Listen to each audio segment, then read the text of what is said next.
morning, everyone, and welcome to Political No Brainer, the podcast where we move past winner takes all politics and into real conversation. I'm Jeff Rabinowitz. I'm here with Kevin Howard. This season, we're bringing in voices from all sides to challenge assumptions, bridge divides, and build a better understanding of tomorrow. Kevin Howard is going to be with us today. Beth Derrico is going to be with us. Beth Burrows is going to be with us today, and as well, Charlie Heinemann is going to be with us today. I'm excited to have you all. I was just opening up the session. Some are coming a little later. Charlie emailed me. He's running a little behind. I'm going to text Beth in 1 minute, see where she's at.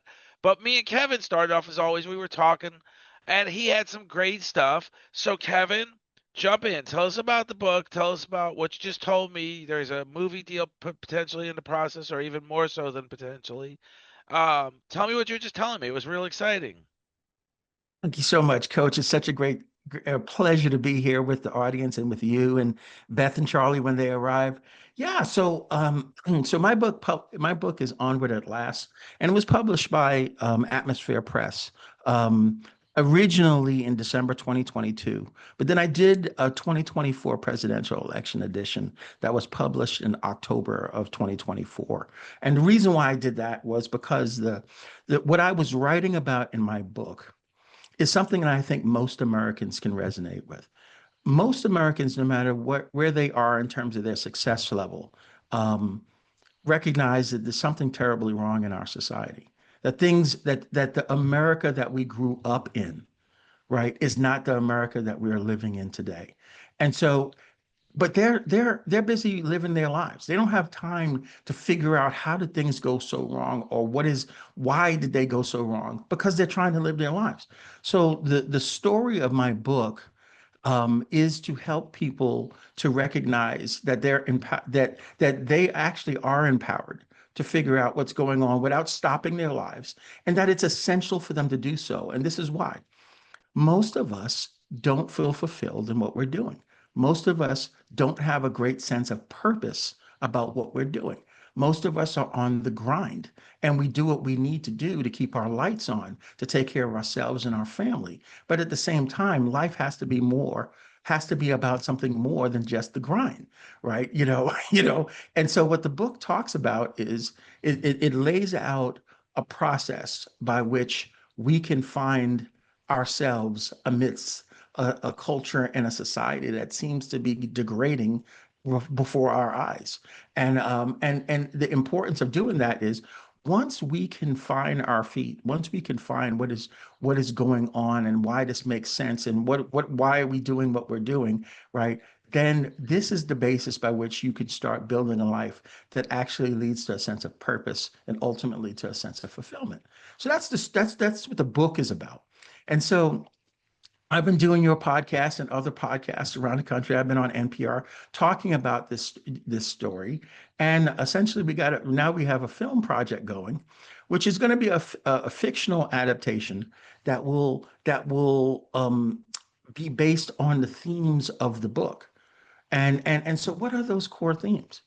What I have found is that the virtues, values, and narratives we are told that define us as Americans, define how we see ourselves, define how we see each other, and define how we understand the world around us. That most of these virtues, values, and narratives are not true when you compare them to how we actually live our lives, how we actually survive every day. And so I give you an example, right? Core American virtues are freedom, independence, self-interest, and competition. These are virtues that measure how we're successful, and that if we commit ourselves to these virtues and we exercise our freedom and we exercise, our independence by advancing our own self-interest in a way that allows us to provide for ourselves and our family through competition, right? Then whatever we earn in that process we've earned fair and square and we can feel good about it or whatever. The problem is that we're even those of us who've been very successful at earning in that context still don't feel good about ourselves, right? We feel good about winning, but when we look in the mirror and we think about, well, what is our life all about? This is where the emptiness comes in. This is where the disquiet comes in. There has to be something more to life than the next deal or the next win or whatever. And so what the book is saying is that okay, if you think of if you use these virtues as your measuring stick for whether you're successful, for whether you're a good person, for whether you're going about your life in the right way, but actually the way you live your life is different. And how is that so?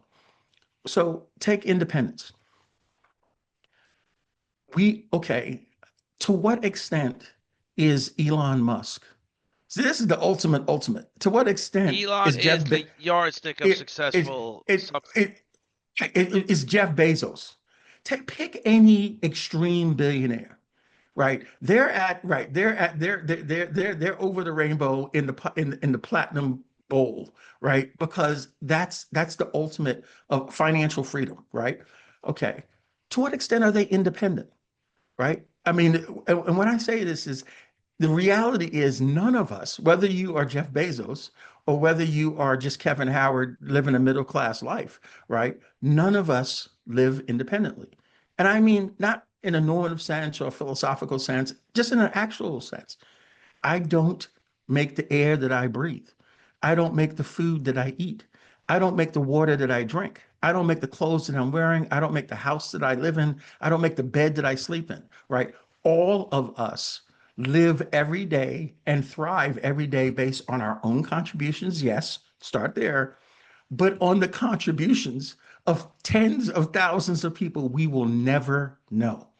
And yet, when any of those people screw up, this is when we get the food poisoning from eating something that wasn't properly delivered to us. This is when we press the brakes in our car and the brake pads weren't put in right and we crash, right?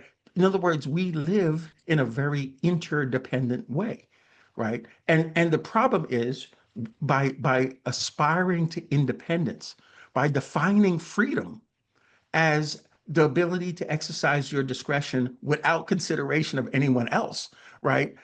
You wind up hurting the hands that serve you that you rely on every day because you don't consider them, because they're not important, because the only thing that's important is you and your family and your friends. But the problem is none of us survive. None of us could survive just on what our friends and family produce. Okay. We rely on humanity broadly. We rely on the ecology that sustains all of us.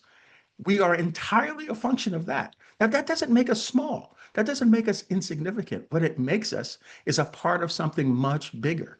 There's a reason why humanity survived antiquity when we had dinosaurs and all types of monsters and critters and creatures on this planet is because humanity cooperated. We have the capacity to specialize individually and then take the myriad of skills and work together to defeat predator who's much stronger, much faster, much more deadly than we are, right? Okay. But the problem is in a modern context, because of these virtues, we don't do that. Right now, we're divided. Right now, we see ourselves as separate. And therefore, coach, what happens to Coach Trippy doesn't affect Kevin Howard. If what happens to Coach Trippy doesn't affect Kevin Howard, then this is where cruelty is allowed. And look at the cruelty that's normal in our society today. You have millions of Americans unduly suffering, dying of diseases that are completely that are preventable, right? Dying of ailments that are preventable. We have hospital beds that sit open while people can't access them. Why? Because through competition, they don't have the resource to get the services that they need. And so literally, the working class of our country lives shorter than the middle class, who lives shorter than the wealthy in our country. That's medievalism in its worst rank because it's within our control. We have the capacity to avoid that suffering, and we don't because of the virtue of competition. It says win or lose. That's what competition is. And so therefore, if I'm winning and I'm in the big house, I get to live into my 80s and 90s. If you're carrying a sign on the side of the road because of all the losses you got, yeah, okay, maybe you survive to your 50s. That's what America is today. And what my book is trying to convey to us is We need to get back to how we actually survive every day. And we need to build our lives on that basis. And if you recognize that everything that you experience in your life is not only a function of what you do, and but it's a function of the contributions of many, many people you will never know, all of a sudden, if you want to live a good life, those people matter too. And they don't matter because it's nice, because we believe in some philosophical idea of equality. It matters because the quality of the life of the person who produces your food, who drives it to the store, who puts it on the shelves, their quality of life affects the quality of the food you're receiving, right? It affects the quality of the service you're receiving. So it should matter to you how they're doing. You can't just look at life as in how is any solution going to benefit me when we don't survive by our acts alone. And so that's what my book is about. That's the story, and we're going to tell it now in a fictional story in the life of a typical American who came to this realization and how it changed their life, how it changed their outlook, right? Because this is why we don't solve problems anymore. You can't have a 340 million population society where you have national problems like homelessness, like the housing affordability crisis in the country. You can't solve complex problems like that if the filter you use when we're talking about solutions is how is this going to affect me? If the solutions you use to decide how you're going to vote, how you're going to support a policy, is how it's going to affect me in a 340 million population, right? You can't solve anything because there's no solution that when you use that filter of is going to we're going to agree on. We have to have a broader perspective, and that perspective is how is it going to affect us? And the reason why we have to say that is because this is how we survive every day. If you are a progressive and can't stand MAGA, understand that you eat because of these people who just happen to disagree with you. If you are MAGA and can't stand, they call us the libtards, can't stand progressives, right? Just understand that that the financing and the technology development that you use to develop farming and to increase your production and stuff like that comes from those very people that you hate, right? No, but We there's have so to, much to unpack there. Hang on. Let me start yeah. with a few things. There's so much to unpack there that you just got into. It's not that I cannot stand MAGA. MAGA is an acronym that was developed by Ronald Reagan. They've recycled it, but Ronald Reagan, whether you agreed with him or not, was a great communicator. He was a person you could trust, you could believe in, whether you agreed with him or not, or whether you believed him being a politician, because some people start off saying, I don't believe any politicians. The thing about MAGA today that's entirely different than when it rolled out under Donald Trump's watch is MAGA has, first of all, initiated this this demolition ball, this break it all down with no consideration of what we're breaking down in place of what we're going to replace it with. So today, just today, I listened to Pam Bondi in a Senate hearing, and somebody said you've eliminated, and it was an amount of grants, and it was an enormous amount of grants. Many of them were for the justice system. One of them was for sexual to pursue sexual crimes, sexual predators, to investigate sexual offenses. And Pam Bundy said, we are now, and we have, call me directly. She's talking to the senator. Call me directly, email my office, get with my staff. We are reinstating some of these grants. We are reviewing. But the approach of MAGA from day one, which is starting about 6 months back now, was get the wrecking ball going. There was no review. And now, when you've got an acknowledgement from Pam Bondi, the attorney general, who is literally about 4 heartbeats away from being the next president, saying we're reviewing what we've done and now we're reinstating some of what we've done wrong. There was a lot done with no consideration. So it's not this general opposition to MAGA. There's a saying, if nothing changes, nothing changes. But if if you do what they're doing and you've got the leader of the pack saying it's all good, he's not analyzing any of the complaints. If you ask him about Pam Bondi, he says she's doing a wonderful job. We're not asking you about her personally. We're asking you about these things that she implemented, these grants that she removed, the 1,600 or more employees that she's eliminated, the positions at the justice system. Do we know that they were all necessary? No. Well, was there any review of what was and wasn't necessary? And is there even good reason to believe that if we ask some of these people to come back, would they come back? And the reality is probably not, because the reality is all along in their dedicated careers as public servants, they've realized all along they could have done a lot better in the private sector. So now they've had no choice but to reach out to the private sector. Now, if we've eliminated their positions, fired them overnight, why in the world would they come back? And how in the world are we going to fix what's been decimated by this wrecking ball effect? Coach, that is a great point. I want to respond, but our friends have arrived. Hey, Beth and Charlie. Charlie Hey, are Beth. here. We So good to started a see you little both. early. Initially, we started a little early with the intention of talking about Kevin is going to be talking about and rolling out and in the process of getting ready to come to an agreement on a movie version of his book. And I love it. I love Kevin moving forward with all his projects. I want to say something too before I jump into.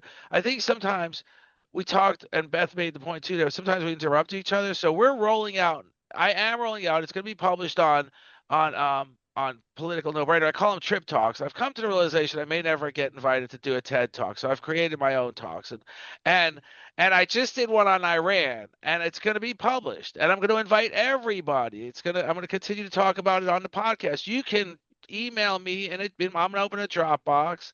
A talk. You can set up your iPhone on a tripod and tell me what's on your mind.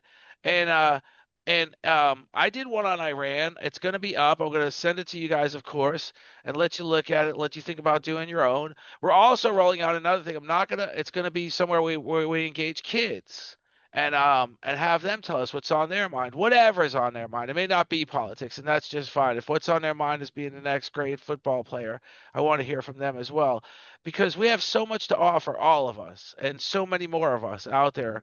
So, Charlie, welcome. Beth, are you on? Yeah. Great.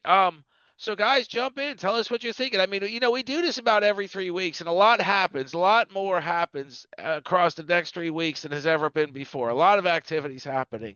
What's on either one of you? Jump in. Tell us what's on your mind about the last 3 weeks. Well, I was just on something you just said there.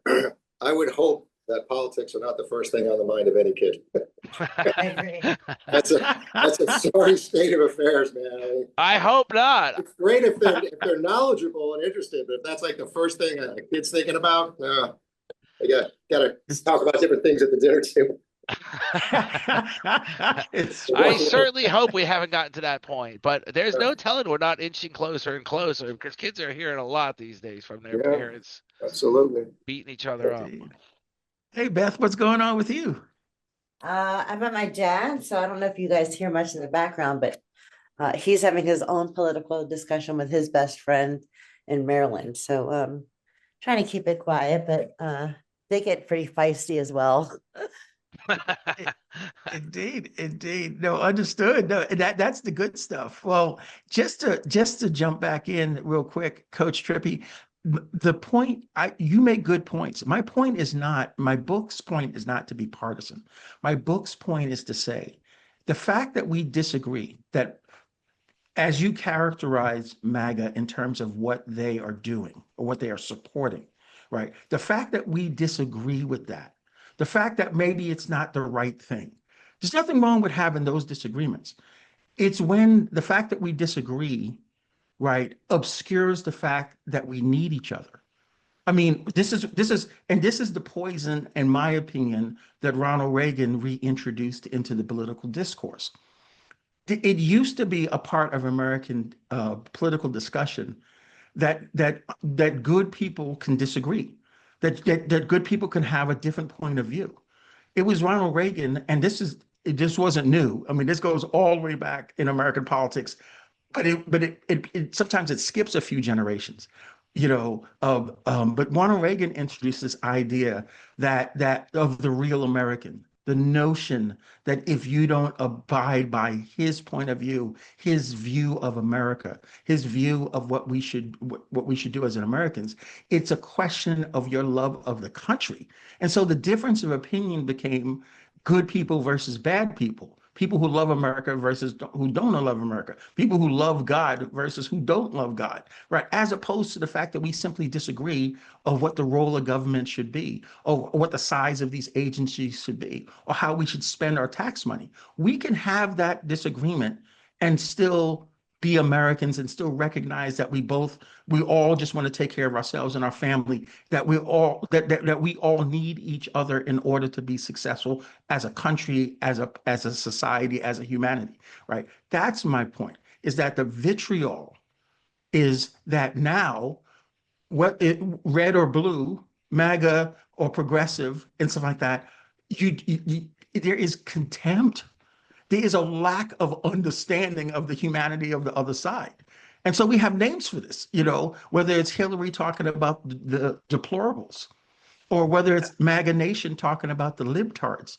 This is what we've reduced ourselves to, right? Which eliminates our humanity. We need to get back to the point where the person that we disagree with, the person who voted for the other person, is our neighbor, is the person who we rely on to fix our car, to make sure electricity comes to the house, right? To innovate the technology that we rely on every day.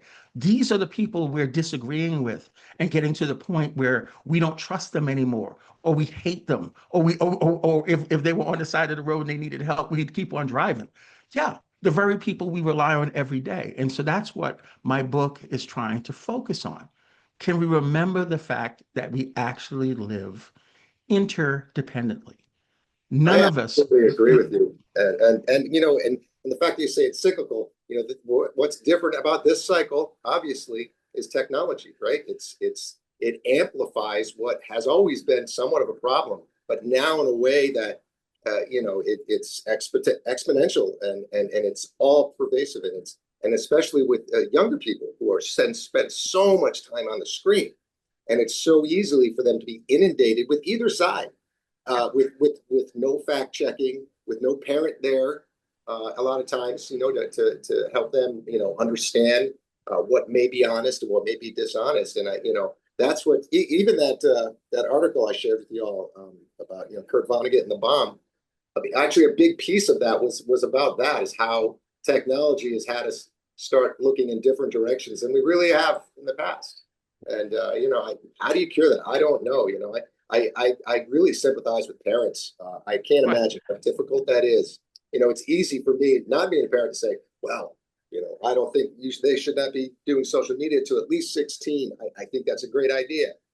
But if you have a kid, but is it realistic? Friends, right? Is it realistic? And how hard is it? How much are you putting on that kid who's just trying to fit in, like all kids do at that age? Yeah. And when you're the one parent who really towing the line with social media, that's a lot to ask of your child.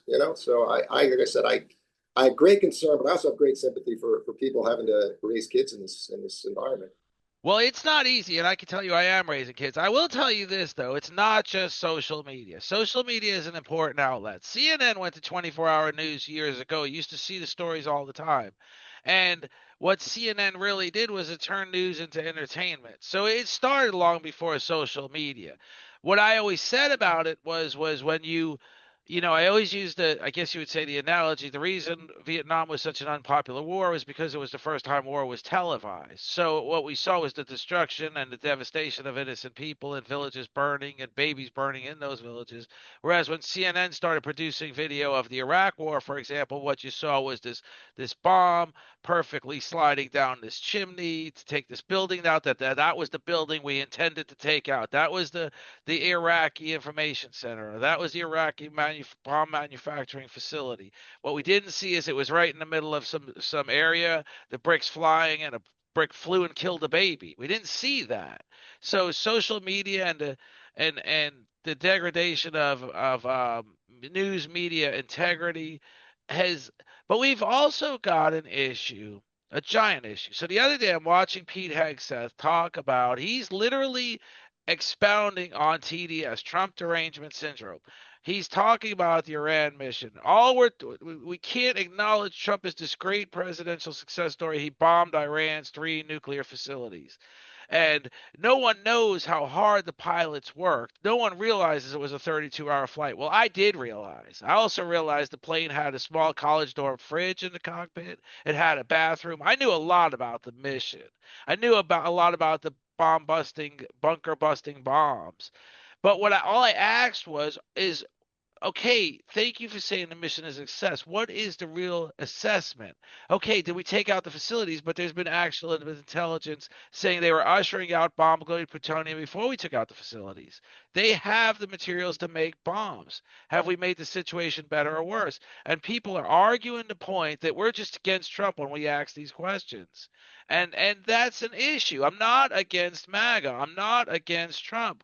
What I am against is the fact that we present Trump as the victim of all horrific media and social media, and it's not so. A president has to answer questions of concern from the American people, and he has to do it in a professional way. And when your defense secretary is arguing the point that TDS is the issue, Trump derangement syndrome, that's an issue. So Hey, Coach, I agree with you. I mean, but I just had to laugh a little bit because I don't think there's, in terms of the traditional definition of professional, particularly when you're talking about the president, I don't think that we could expect that from Trump in any way. He just is not who he is. But when I'm not justifying it. I'm just saying you're absolutely right. And so, yeah, no, the president, hey, it's a big job. You got to answer the questions. You got to give real answers. So let's just talk about the bombing of Iran's nuclear facilities. I mean, what is missing from American mainstream media is the fact that while it was successful at hitting these targets and doing some material damage, though there's intelligence reports that have a range of how much damage was actually done, right? The fact remains is that the International Atomic Energy Commission, who had access and was inspecting Iran's nuclear program all this time. They are at the highest level of inspection, right? And had been. The result of the ongoing discussion to bomb them, right, led to a circumstance where we have lost control of where their uranium is. They have moved it. They have moved it. Exactly. And what Iran now has done is pulled out of the Nuclear Non-Proliferation Treaty. Why? Because under the treaty, they are legally allowed to enrich uranium up to a certain level, which is where they were. They were not in violation of the treaty. And so the treaty says if you, so that you can produce nuclear power, if you enrich your uranium within this range and stay within this range, you are protected. And what we did by bombing them was violate the treaty and say to them that they're not going to be protected even if they're within the law. So what they have done is pulled out of the treaty, moved their enriched uranium. We don't know where it is. They're not going to be subject to inspections now. So are we in a better place in terms of them getting a nuclear bomb? We're in a worse place. We're in a far worse place because we have lost our eyes. The problem is that the International Atomic Energy Commission, they leaked information, the information they were getting from the inspections. They leaked it to the United States that allowed us to bomb where we bombed, which means that, in other words, if a nation who wants to develop a nuclear weapon and is subject to the Nuclear Non-Proliferation Treaty, and they're abiding by the treaty, they are placing trust in the international agency that the information that they get that inspects their program will not be leaked to someone who will then turn around and try to destroy it if they're within the bounds of the program. If you could show me anywhere that Iran has exceeded the bounds of the Nuclear Non-Proliferation Treaty, then it was a good thing that we bombed them. But they didn't. And so all we did was make the situation worse. we did, because they're still capable of making a nuclear bomb. But here's my question. Now that you've expressed that, now that you've said that, are you a victim of TDS? Are you a No, Trump no, derangement that's syndrome just, victim? hey, every president, hey, every Okay, president but knows his when they staff raise will their hand. argue that on behalf of Yeah, that point of view, you are deliberately belittling Donald Trump's decision to undermine his decision-making abilities. I And don't, that's that why I is don't, where that is the crux of the information void that we're not necessarily social media. If you question Donald Trump, you are questioning him because you hate him, not because you're concerned about his decision wasn't the most wonderful, the bigliest, the most successful. You're there are questioning him people because you out hate there, him. Coach, there are people out here who feel that way. But I can tell you, the four of us, we're actually talking to No, not substance. necessarily the Right. four of us, but You're we're saying right. social media is the issue. Yeah. No, so And social there are media has people. a lot of memes like, hey, Donald Trump, you're an idiot because you bombed these 3 facilities and essentially accomplished nothing. Now you've got the funniest thing of all this is Netanyahu recommended Donald Trump for the Nobel Peace Prize. And I just made this point. That's kind Which of is like a crazy. fired employee recommending his replacement to his old Yes. employer. I Well, the mean, funny thing was, and Trump's response was, "This means a lot, especially coming from you." from No, Netanyahu. I know. I It's mean, no. That is It is. onion level funny. Like that's funny. Charlie, is it, if this is not a Tarantino movie, this is Oh, Pulp Fiction right here. oh This yeah, is so bizarre. And it this is was what I'm like saying. it's like scripted. I'm like, Now, I mean, you all know from these shows that we've done that I am an advocate for certain things that Trump is doing, right? But no, I am with you completely. He in so many ways is a Pulp Fiction. How he functions is to put out so much madness, so much bizarre activity, and everyone is responding to everything. All he wants to do is be viral. But within the tornado that he creates, right? He's actually trying to do certain things. And so, in my opinion, right, it's not helpful to understand what is actually going on to react to every stupid thing he says. This is what Joe Rogan during the 80 million viewer interview with Trump before the election, was the the key point. Trump gets the entire media to talk about him all the time because he gives the media the most ridiculous things out of his mouth that does the was it clickbait and all that other stuff, and he does it on purpose. And so that's what I'm saying. But it throws us. We can't track all the stupid, all the crazy, all the bizarre, all the indefensible. And like I said, this is just another.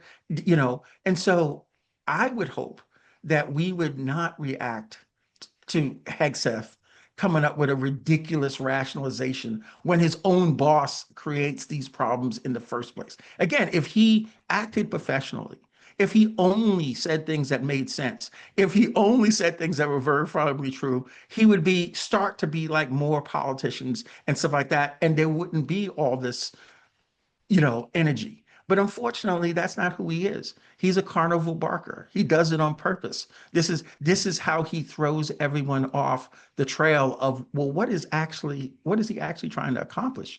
And so that's what I'm hoping this show will focus in on. What is he trying to well, let's accomplish? focus in on it. What is he trying to accomplish?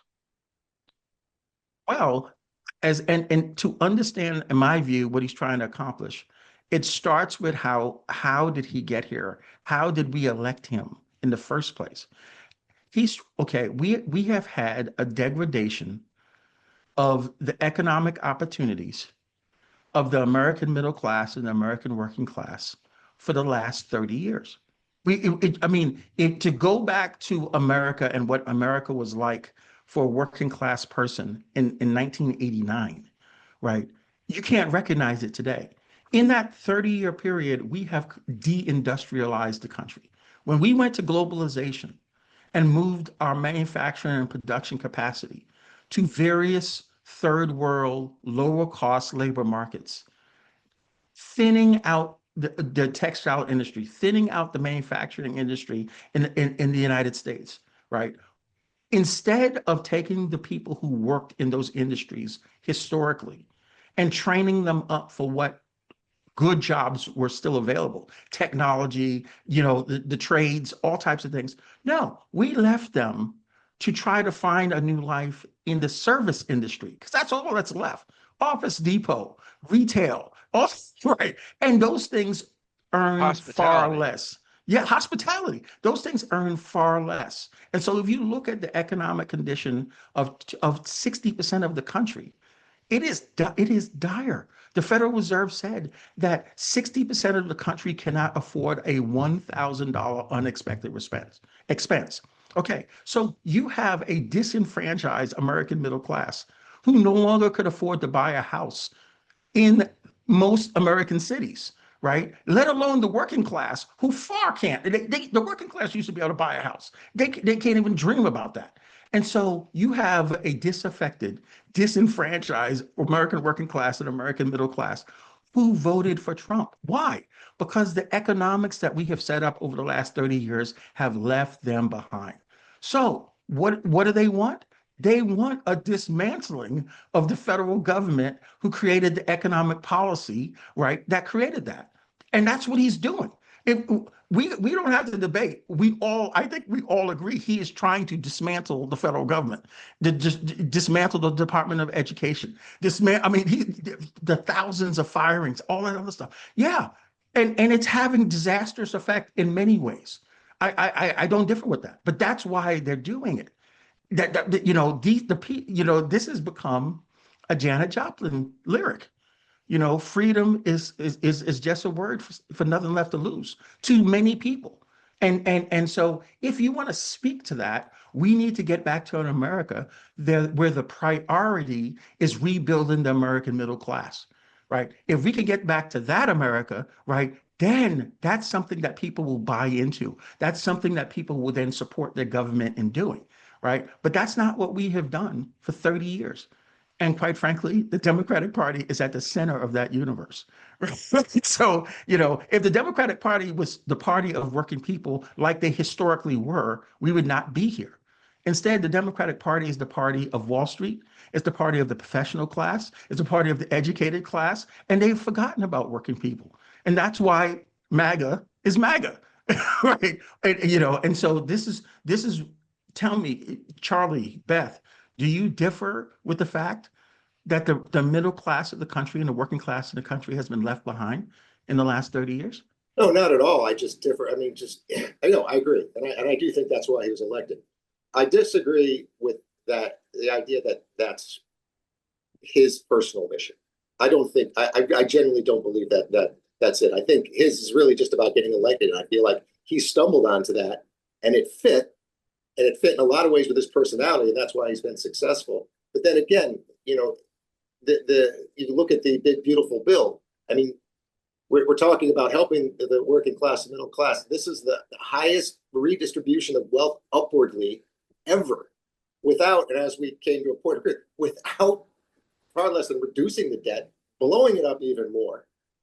And I think a lot of it is somewhat of a ruse, like the work requirement thing. Like, I'm absolutely in favor of work requirements for benefits, if people can actually physically work. But the concept is that they want them to actually work or fill out those applications. Well, that doesn't make any sense, because if they do that, the bill doesn't finance itself. Like, the idea is it's assumed that these people will not follow the new requirements. And by doing that, they'll be able to take them off the rolls.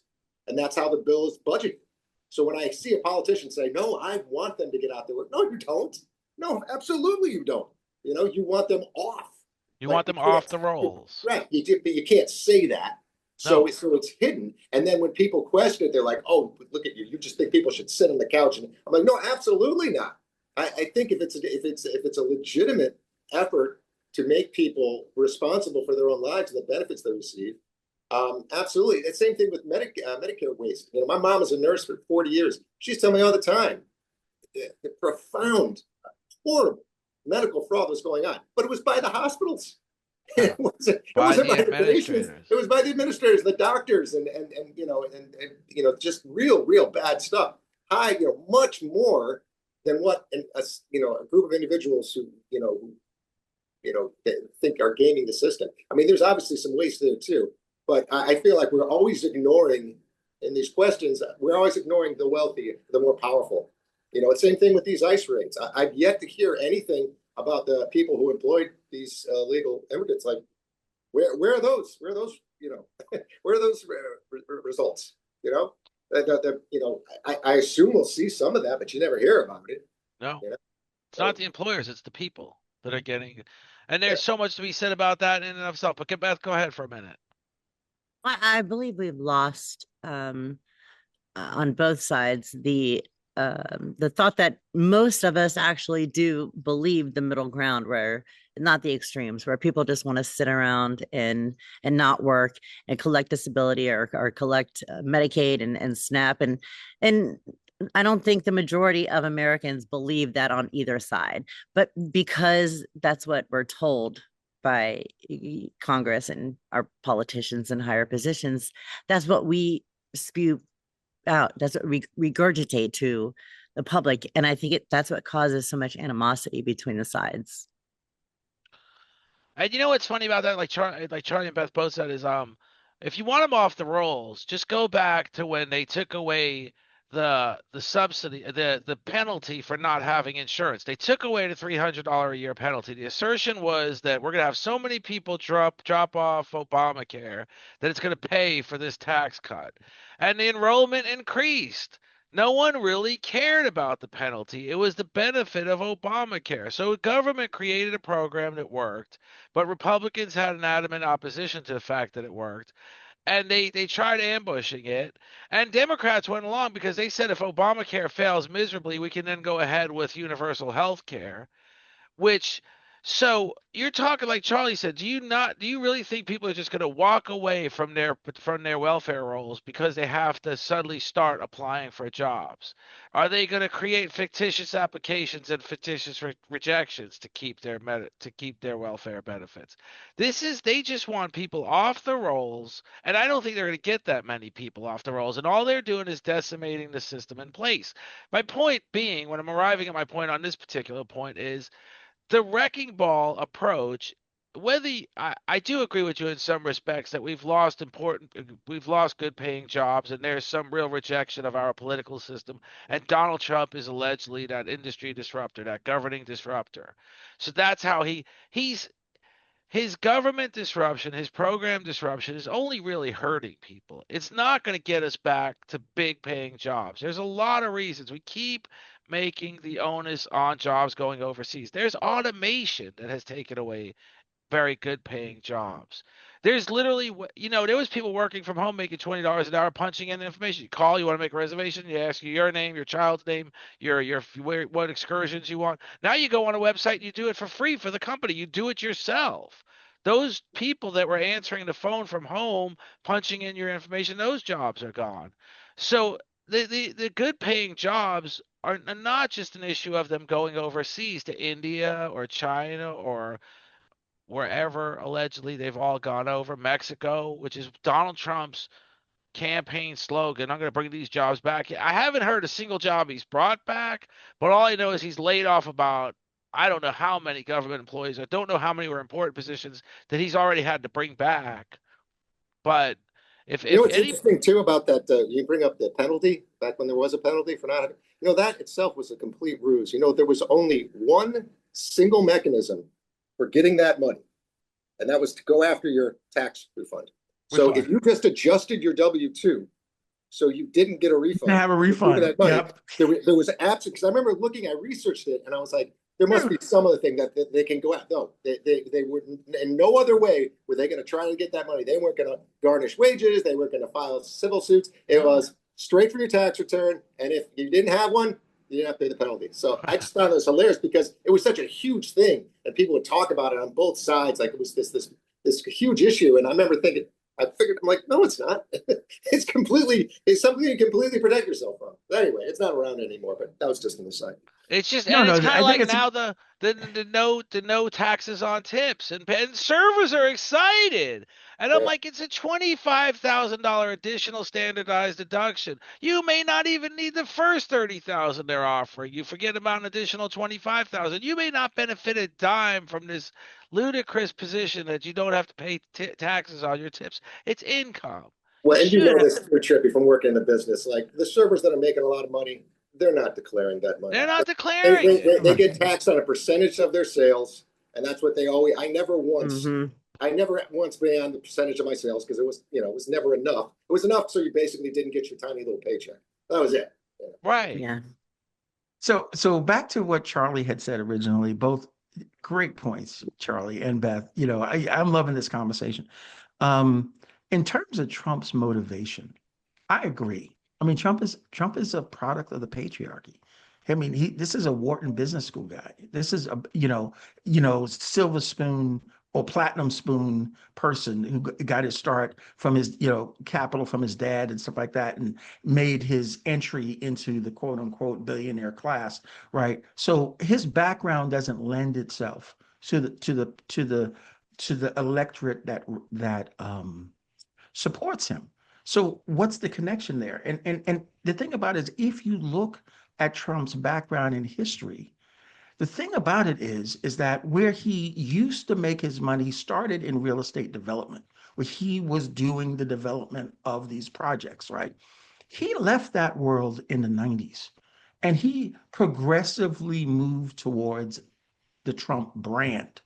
And the Trump brand was a luxury brand. He was trying to be the brand, the face of extreme wealth.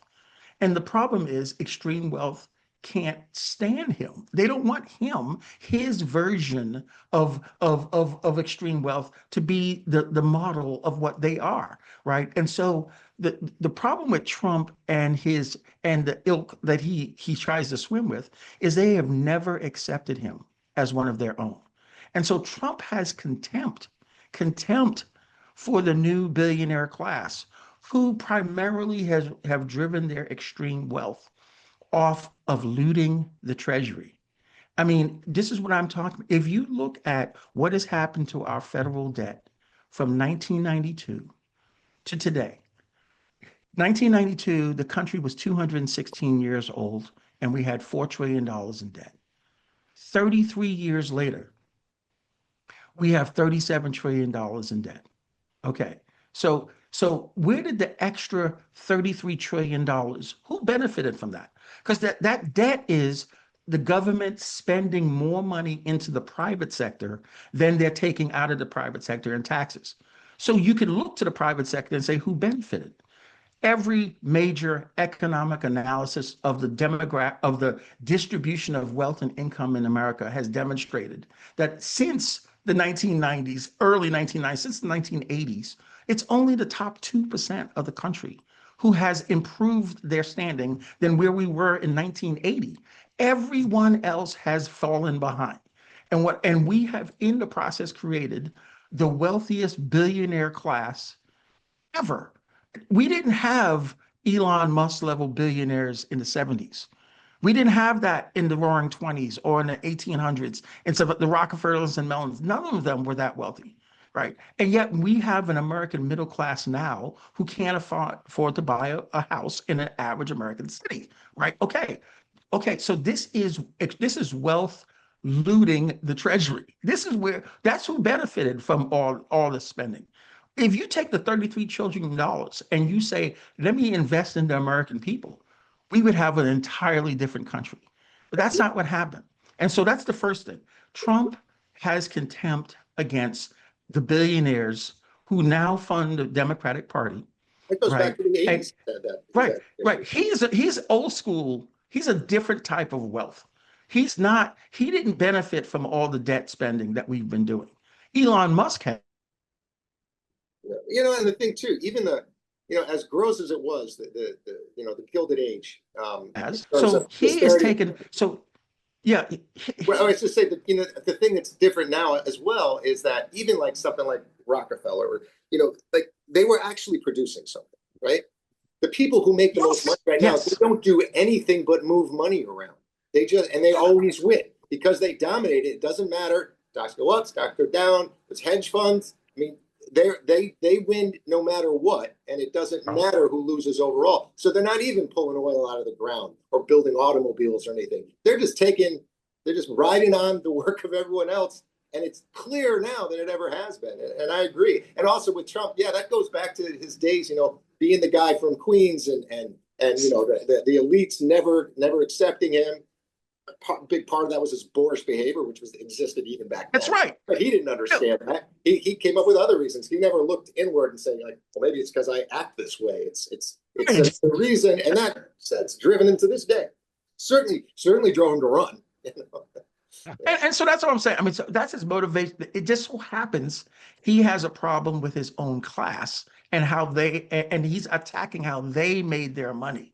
They made their money by looting the treasury, right? But now another really interesting point, Charlie, that you mentioned is the new work requirements. And this will tip you off to the fact that both these establishment parties are working or come at it in the to where did we get these work requirements? Who first introduced the notion of work requirements as a condition for the social safety net in America? That's Bill Clinton and welfare reform in the early 90s. That's exactly what he did. He said he ended institutional welfare by having a 2-year requirement, and then you had to have work, right? Except that no one worked for people to do. There was training that people that would lead to a productive career. No, they just kicked them off the rolls, and more children went into poverty under the welfare program in the 90s than up to any time in history up to that point in terms of a federal program. So yeah, I agree. It is these work requirements are onerous because the economic opportunity is not out there for them to lead to this work, right? And so therefore it's a setup to clear the rolls, to push people off the rolls. I agree to me, it's extremely offensive, but it is deeply embedded in both the Republican Party and the Democratic Party. And we, as people who are living out here in America, who see our fellow Americans suffering under the weight of this stuff, need to call it out for what it is, not just for when the Republicans do it, but when for our own. It's just taking it out of the Democratic playbook. Absolutely. I think a lot of Democrats, if they spent a day back in the early 90s and followed politics, they'd be shocked. They'd be like, wait a minute, this is how the Democrats act. It's people really love and they do the same thing with Reagan. They kind of mystify these things, and they forget, and a lot of them weren't alive during that time, but they forget like really what it was like. Just like I said, like if you went back, I always say like the hardest thing if I had to deal with anything going back 20 years, it would be the lack of ability to communicate instantly, and cigarette smoke being everywhere. It was a different. I remember world that we've forgotten about. But we probably couldn't tolerate today. So let me just tell you, Bill Clinton and Barack Obama combined deported 1.8 million immigrants. Combined, 1.2 for Barack, 600,000 for Bill Clinton. Bill Clinton reduced the size of federal government by 100,000 employees, spearheaded by Al Gore. So, but here is my point, that we're no different other than our approach. The Donald Trump approach raises a lot of heartbeat rates. It raises a lot of concern. And I don't know how the 1.8 million people are doing that were deported by Barack Obama and Bill Clinton, but I never was concerned about it because I didn't realize how vast it was. But I'm extremely concerned about people today in Florida being locked up in alligator Auschwitz, and the 24-hour sunlight they live under, and the bugs in their food. And everybody's going to say, oh, that's fake media. Well, you know what? I'm looking at visuals. I'm looking at satellite pictures of this facility. There is nothing covering the sunlight from when they're sleeping or when it's 24 hours of whatever. It's an outdoor facility that was built in 8 days. And I don't understand. And Trump then shows up and says, we need them in every state. Well, no, we don't. We need to get back to being Americans. We need to be back to having some compassion, some empathy, some understanding that these people have been here for many years. Showing up for meetings and being told that these are meetings to justify your existence in America. Now you're showing up for meetings and getting deported from the office building you're showing up at. It's a big concern. Coach, I hear you, but do you remember Sheriff Joe Arpaio? Okay. His tent is like alligator, concentration camp. Probably probably he duplicated. he put Americans in pink, prison garb and fed them gray meat twice a day. Twice a day. No, I hear you. I know this is horrible. I look once again, but you point out a good point. Okay, can we acknowledge? We also, while we have a data on deportations, we have data on the rate of undocumented people coming into the country each year, right? Take a look at the number of undocumented people who came in America under Joe Biden, right? It is unprecedented. I mean, he almost doubled, if he did not double, the population of undocumented people in the United States. His own administration data said that Homeland Security Administration data said that it's 8 to 10 million new undocumented. Okay, if you are a part of the undocumented community who've been here for 20 years, who got business here, who pay taxes through the I-10 program, whose children were born here, right, and all that other stuff, you should be livid at what Joe Biden did, because a problem, it may have been a problem before Joe Biden came to office in January of 2021, right? But it became a nightmare. And what did the American public say about it last year? This was not a good thing for Democrats. Last year, this was the American public did not agree with the fact that the immigration policy under Joe Biden became a sieve. No, I think it was a horrible problem. It was a huge mistake for Biden. And look, it cost the Democrats the White House. However, none of that, in my mind, justifies the extremes they're going to. I don't think most people ask for it. And this Tom Homan fella, I mean, they're gonna have to start keeping him away from the microphone. Now, I watched Kristi Noem try to clean it up this morning on Meet the Press, but he was at the thing in Tampa this week, the far right conservative thing they got going on. I know what you're talking about. And he's on the microphone, and he's flat out saying, unequivocally, saying, yes, we can stop people based on the way they look and the language they speak. That we can fully stop and investigate. He's not even saying like a Terry level stop, like reasonable suspicion. He's like detain, as if that is not like just very obviously a violation of the Constitution. Right.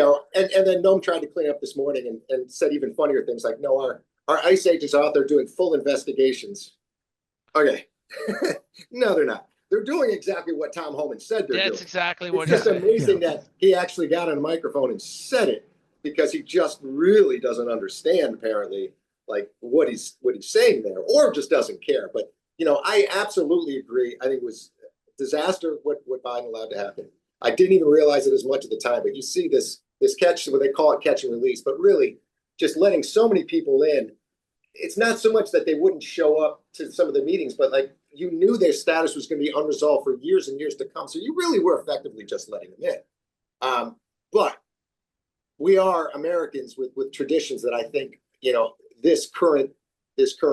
way they're going about it is horrific to me. It's offensive. I don't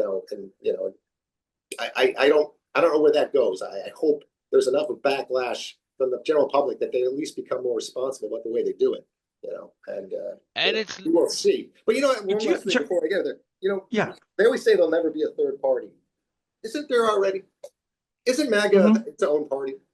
Yeah, it's interesting, like, because they say, someone said earlier in our conversation, they said MAGA this, MAGA that. I'm like, well, we say MAGA. It's not like saying GOP. It isn't. It's not just like another nickname for the Republican Party. Right. It's its own party. And when you say like who believes that any criticism of President Trump is Trump deranged, that's MAGA. That's that party. And it's slowly taking over almost the entire